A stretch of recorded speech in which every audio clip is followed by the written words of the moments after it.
After losing our child, I struggled to grieve. My mother-in-law told me, "You failed as a woman." My husband just said, "She's speaking truth." That night, I packed a box they never noticed. But when they saw what was missing and read the note I left, they finally realized.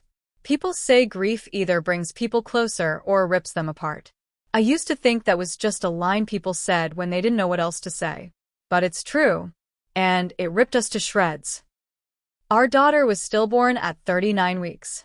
1 week from her due date. 1 week from the day I was supposed to meet her, kiss her, bring her home in the onesie we picked together at Target. Instead, I was wheeled out of Central Baptist Hospital empty, numb, and bleeding. The first day, Eric held my hand. The second day, he left the hospital room to go shower and didn't come back for 6 hours. The third day, he let his mother into the room. She didn't ask if I was okay. She didn't hug me.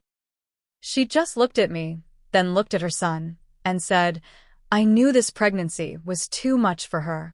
I didn't have the strength to fight back. I couldn't even sit up straight. But I remember gripping the side of the hospital bed so hard my knuckles turned white. We went home to silence.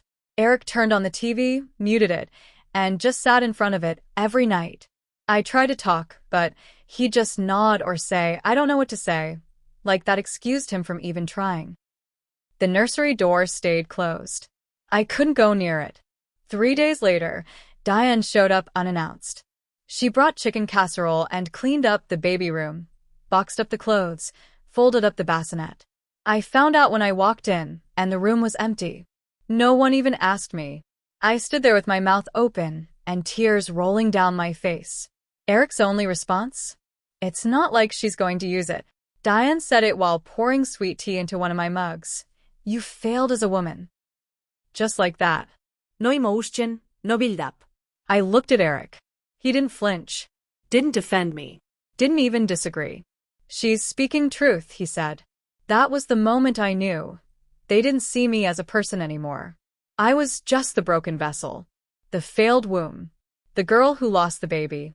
That night, I went into the nursery and sat on the floor. I stayed there for hours. Around midnight, I opened the closet and took down one specific box. Inside were ultrasound photos, hospital ID bands, and the tiny pink hat the nurse had placed on our daughter's head. I put that box in a duffel bag.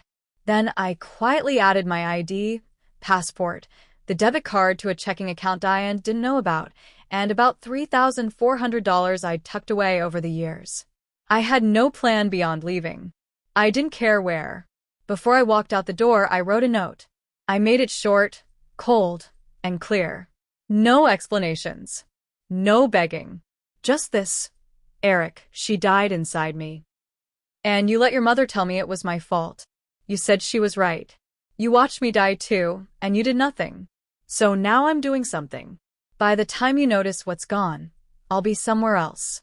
Somewhere I can grieve without shame. You won't find me. And you don't deserve to. I loved you. But now I'm choosing to love myself more." I left at 4:15 a.m. in the car I paid for. Diane thought it was Eric's car, but the title had been switched to my name a year ago. I handled it quietly after a fight where she told me I shouldn't be driving anything Eric paid for. Well, Diane, he didn't. I crossed into Tennessee by sunrise. By noon, I was in Asheville, North Carolina. I got a room in a cheap motel and slept for 16 hours. For the first 3 days, they didn't notice. On the 4th day, the messages started. "Where are you? Call me, please. Don't do anything crazy. You're scaring us." Then came the shift. Diane texted. "This behavior is unstable. You left like a coward. At least return the car." I blocked her. Eric sent an email. A long one. He said he was sorry if I felt unsupported and that we should try therapy. It ended with, "Let's not make things worse than they already are." They still didn't get it. I didn't disappear to punish them. I disappeared to save myself. But the punishment was just beginning. 3 weeks passed before I heard from Eric again. He somehow found my email address at work. I'd picked up a job shelving books at a local indie bookstore in Asheville, low-key, quiet, no questions asked. It was exactly what I needed. His email started like a love letter but read like a performance. Lines like, "I can't sleep without you. I know I messed up, but we were both grieving. My mom just wants what's best." That last one stopped me cold. She wanted what's best? For who? For her? For Eric? Certainly not for me or the baby she erased from our home like a mistake. I didn't respond. So he upped the pressure. 2 days later, my phone rang. I'd changed the number, but he must have gotten it through someone I forgot to cut off. It was his voice, soft, almost rehearsed. "Can you just let me see you?" No, I said. "I'm not coming back." I didn't mean what I said. About you failing. I was in shock. "You meant it," I said. "You just finally said it out loud." He was quiet. Then, "I think we should sell the house. Start fresh." That's when I knew. This wasn't about love. It was about control. He realized I was serious, and now he was scrambling. The guilt wasn't about losing me, it was about losing the story he told people about us. They'd already started spinning it. I found out from a mutual friend, someone who still followed me on Instagram and quietly messaged me updates. Diane was telling people I ran off and left Eric alone to deal with the tragedy. She claimed I had emotional issues and refused to seek help. She even implied I'd been a danger to the baby while pregnant. They weren't just erasing me. They were rewriting me into the villain. That was when I decided to stop hiding. I met with a lawyer in Asheville. Told her everything, quietly, calmly. She looked me dead in the eye and said, "They don't know what they're in for."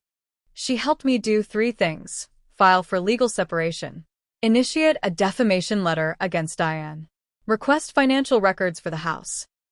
That's when I learned the truth. Diane had co-signed on the down payment. Not as a gift like they claimed, but as a lien. If we divorced, Eric had to pay her out. And he couldn't afford to. That explained everything. The silence. The lies. The desperation. I started gathering proof. I had texts from Diane calling me mentally unstable and blaming me for the baby's death. I had emails from Eric ignoring my pain. My lawyer was meticulous. Then came the final straw. Diane showed up in Asheville. I was at work when she walked in, bold as ever, pretending to browse the local authors section. I froze. She didn't even blink. "Nice little town," she said, like this was a casual visit. Figured I'd see how far the fantasy went. I didn't say a word, just stared. Then she leaned in, whispered, "You'll never be a mother again. You're broken." I walked straight to the back, called the cops, and had her trespassed from the store. She left before they arrived. But that moment sealed it. This wasn't just grief anymore. It was war. 2 days after Diane showed up at the bookstore, I received a letter. It wasn't from her or Eric. It was from Child Protective Services in Kentucky. They were following up on a report that I had exhibited mental instability during pregnancy and potentially endangered a minor. There was no child to protect anymore, but the complaint was still logged and triggered a review. It was Diane. I knew it the second I read the language. Words like erratic, emotionally volatile, untreated depression. She was laying the groundwork, smearing me in official records, knowing there was no child to defend, but hoping it would stain me enough that I'd never be trusted with one again. It worked like a slow punch to the gut. I sat on my bathroom floor for over an hour, trying to breathe. Not because I feared legal consequences, it wouldn't go anywhere, but because of the sheer cruelty of it. She wanted to erase me. Entirely. Not just from Eric's life, but from motherhood itself.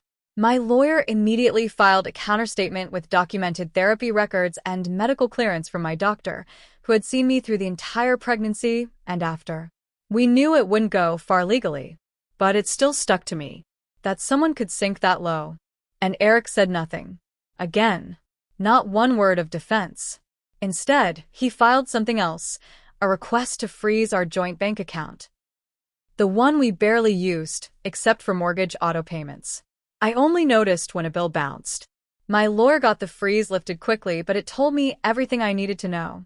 Eric was siding with Diane financially and emotionally. probably hoping to scare me into crawling back. So I made a new plan. One that would cost them more than just pride. I found out something interesting in the house documents. Diane had been listed as a financial partner on the loan, not co-owner, but backer. If the house was sold under stress or involved in legal conflict, she would be on the hook for certain taxes, and her credit would take a hit. She'd also be named in the court proceedings since she was tied financially. I leaned on that. I had the emails, the texts, the defamation complaint, the unhinged visit to my job. And then came the biggest twist. Eric had cheated on me. It wasn't recent. It was from a year before we lost the baby. I never knew. He'd hidden it well. But he confessed it in one of his attempts to get me to talk. It slipped out like a dare. I made mistakes too, he wrote in an email. I was with someone else before. It meant nothing, but I came clean now because I want us to be honest. Honest? After months of silence, after siding with his mother as she gutted me emotionally, now he wanted honesty? My lawyer nearly laughed when I showed her the message. If you want revenge, she said, this is your in. She was right. The betrayal wasn't just emotional now. It was legal. It was reputational.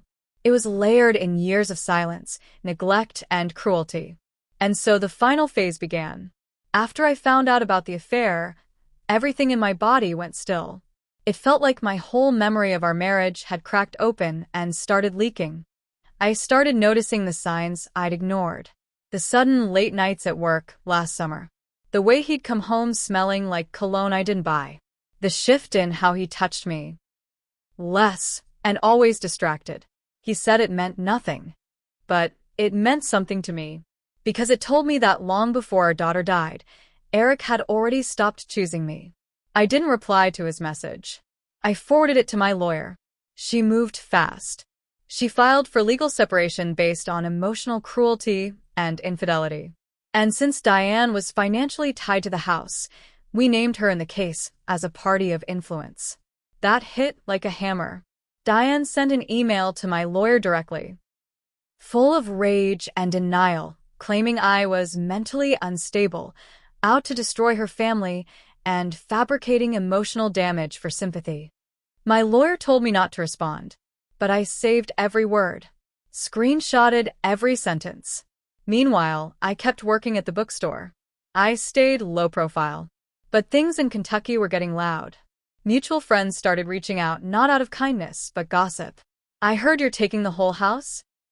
Diane says you're trying to ruin Eric's credit for revenge. Did you really run off without saying goodbye? I didn't defend myself. I didn't correct them. I let them talk. Because soon, they'd know the truth in a way they couldn't ignore. Behind the scenes, I was building something. I started writing down everything, my version. The pregnancy. The loss. The comment Diane made in my kitchen. The way Eric froze and let her speak for him. Every ignored cry for help. Every legal move they made to discredit or control me. I wasn't just healing. I was documenting. And I was waiting for the moment they'd realize they couldn't silence me. Not legally, not emotionally, not in the community they thought they owned. I even contacted a former coworker of Eric's, a woman I barely knew, but remembered being awkward around me at a Christmas party. She replied in 5 minutes. Said she was so sorry and that she'd always wondered if I knew.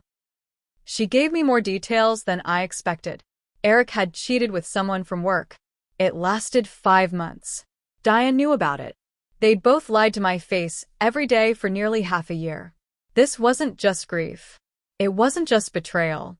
It was a coordinated erasure of who I was, who I had been, and what I had lost. And now I was coming back, not physically, but in the way that mattered most. Because revenge isn't always loud at first. Sometimes it's quiet, legal, strategic, patient. I waited until everything was lined up. Every screenshot printed and notarized. Every email logged. Every legal paper signed and filed. Then I let the first domino fall. My lawyer submitted the infidelity proof and emotional cruelty documentation to the court. In Kentucky, that gave me significant leverage, not just in the division of assets, but in defining the cause of the separation, which mattered. Because Diane and Eric had painted me as the unstable one, the one who ran away from grief. Now, on the record, it showed he'd been lying for years. But I didn't stop there. I sent one certified letter to Eric's workplace. It contained his email confession, dated proof of the affair, and his subsequent financial retaliation. I didn't make threats. I simply stated I was naming his mistress, who still worked there, in court records. That triggered an internal investigation. The woman resigned a week later. Quietly, Eric's reputation began to crumble. I didn't blast it online. I let the legal filings speak. The story got out anyway. Small town. Word travels fast. Suddenly, people started remembering things. The way Diane controlled everything. The way Eric used to talk down to people, even me. The pity they once had for him turned into discomfort. Then silence. Diane took the biggest hit. The lawsuit for defamation and emotional harm went forward. My lawyer presented the texts, the hospital records, and the Child Protective Services report she triggered out of spite.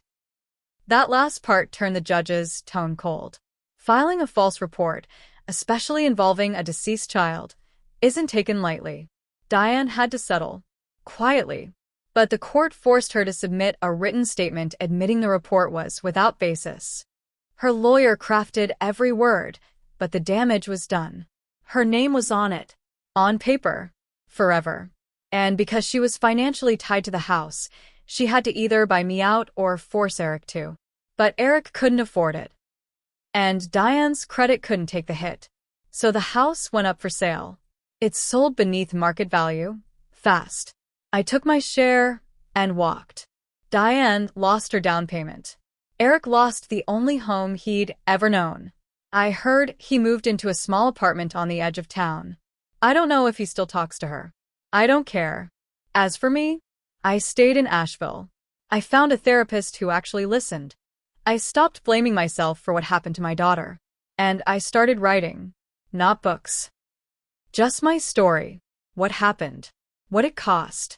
How many women lose everything, only to be told to smile through it. I didn't get my daughter back. Nothing ever replaces that loss. But I took back my name. My story. My power. They thought they could bury me in shame.